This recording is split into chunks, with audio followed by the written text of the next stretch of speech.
লক্ষ্মীর ভান্ডার প্রকল্পের এপ্রিল মাসের টাকা যারা এখনো পাননি, আপনাদের কবে এই টাকা ঢুকবে ব্যাংক অ্যাকাউন্টে?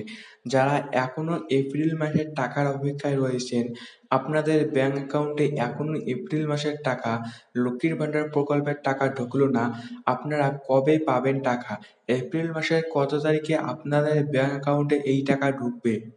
যারা নতুন করে লক্ষ্মীর ভান্ডার প্রকল্পের জন্য আবেদন করেছিলেন, আপনাদের টাকা কবে থেকে দেওয়া হবে?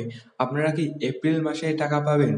আপনাদের কবে থেকে ব্যাংক অ্যাকাউন্টে লক্ষ্মীর ভান্ডার প্রকল্পের টাকা ঢুকতে শুরু হয়ে যাবে? যারা বৃদ্ধ বিধবা এবং প্রতিবন্ধী ভাতার টাকা পেয়ে থাকেন, আপনাদের কবে বৃদ্ধ বিধবা এবং প্রতিবন্ধী ভাতার টাকা ঢুকবে ব্যাংক অ্যাকাউন্টে? অনেকেই বৃদ্ধ বিধবা এবং প্রতিবন্ধী ভাতার টাকার অপেক্ষায় রয়েছেন। আপনাদের কবে থেকে ব্যাংক অ্যাকাউন্টে এই টাকা ক্রেডিট হবে? তো এই সকল আপডেট জানতে চাইলে ভিডিওটি সম্পূর্ণ দেখুন। তো লক্ষ্মীর ভান্ডার প্রকল্পে যাদের যাদের এখনো এপ্রিল মাসের টাকা ঢোকেনি, আপনাদের কবে আরো ঢুকবে এপ্রিল মাসের টাকা? এখন পর্যন্ত অনেকেরই ব্যাংক অ্যাকাউন্টে লক্ষ্মীর ভান্ডার প্রকল্পের টাকা ক্রেডিট হয়ে গেছে। যাদের যাদের এখনো এই টাকা ক্রেডিট হয়নি, আপনারা এপ্রিল মাসের কত তারিখ থেকে ব্যাংক অ্যাকাউন্টে এই টাকা পাবেন? তো মুখ্যমন্ত্রী মমতা বন্দ্যোপাধ্যায়ের একটি জনপ্রিয় প্রকল্প হচ্ছে লক্ষ্মীর ভান্ডার প্রকল্প। এই প্রকল্প চালু হয়েছিল 2021 সাল থেকে।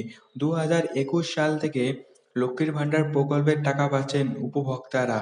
বর্তমানে প্রায় 2,41,00,000 মহিলা এই লক্ষ্মীর ভান্ডার প্রকল্পের টাকা পাচ্ছেন। এই লক্ষ্মীর ভান্ডার প্রকল্পের টাকা মুখ্যমন্ত্রী মমতা বন্দ্যোপাধ্যায় রাজ্য বাজেটে বাড়িয়েছিলেন 500 টাকা করে। অর্থাৎ যারা সাধারণ শ্রেণীর মহিলা তারা পাচ্ছেন বর্তমানে 1000 টাকা করে, এবং যারা এসসি এসটি তপশিলি জাতি উপজাতির মহিলারা তারা বর্তমানে পাচ্ছেন 1700 টাকা করে। এই টাকা এপ্রিল মাসে অনেকেই পেয়ে গেছেন।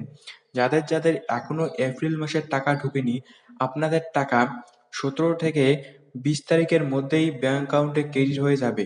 17 থেকে 20 তারিখের মধ্যেই আপনাদের এই টাকা ব্যাংক অ্যাকাউন্টে ঢুকে যাবে। ভোটের আগেই অনেকেই টাকা পেয়ে যাবেন। যাদের যাদের ব্যাংক অ্যাকাউন্টে এখনো এই টাকা ক্রেডিট হয়নি, আপনারা ভোটের আগেই এই টাকা পেয়ে যাবেন। আপনারা চিন্তিত হবেন না, টাকা সবারই ব্যাংক অ্যাকাউন্টে ক্রেডিট হয়ে যাবে। কিছু কিছু উপভোক্তার কয়েকদিন আগেই ক্রেডিট হয়ে যাবে, আবার কিছু কিছু উপভোক্তার কয়েকদিন পর এইটা ক্রেডিট হয়ে যাবে। আপনারা চিন্তিত হবেন না, টাকা সবাই ভোটের আগেই পেয়ে যাবেন।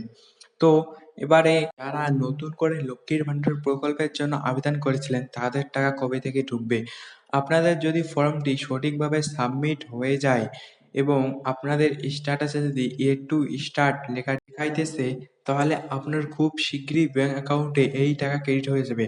আপনারা স্ট্যাটাস চেক করুন আপনাদের ফর্মটি কোন পর্যায়ে আছে, বা আপনার বিডিও অফিসের সাথেও যোগাযোগ করে নিতে পারবেন। আপনাদের ব্যাংক অ্যাকাউন্টের টাকা খুব শিগগিরই আপনার ফর্মটি সাবমিট হয়ে গেলেই ঢুকে যাবে। এবারে কারা কারা এই প্রকল্পে এপ্রিল মাসে ডাবল টাকা পেয়ে যাবেন? যাদের যাদের মার্চ মাসে টাকা ব্যাংক অ্যাকাউন্টে ক্রেডিট হয়নি, যাদের যাদের মার্চ মাসে আন্ডার প্রসেসিং এ ছিল বা ব্যাংকে কোনো সমস্যার জন্য আপনার ব্যাংকে টাকা ঢোকেনি, তারা এপ্রিল মাসে ডাবল টাকা পাবেন।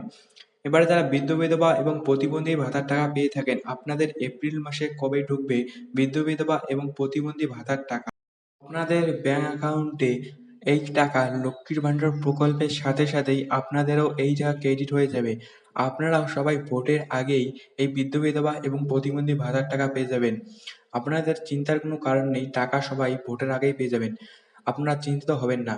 তো এইরকম আপডেট এই চ্যানেলে আসতেই থাকবে। তো এইরকম আপডেট পাওয়ার জন্য চ্যানেলকে সাবস্ক্রাইব করে রাখবেন, এবং ভিডিওটি যদি ভালো লেগে থাকে তাহলে একটি লাইক করবেন। তো আপনাদের সাথে দেখা হচ্ছে পরবর্তী কোনো ভিডিওতে। ততক্ষণের জন্য আপনারা সবাই ভালো থাকবেন।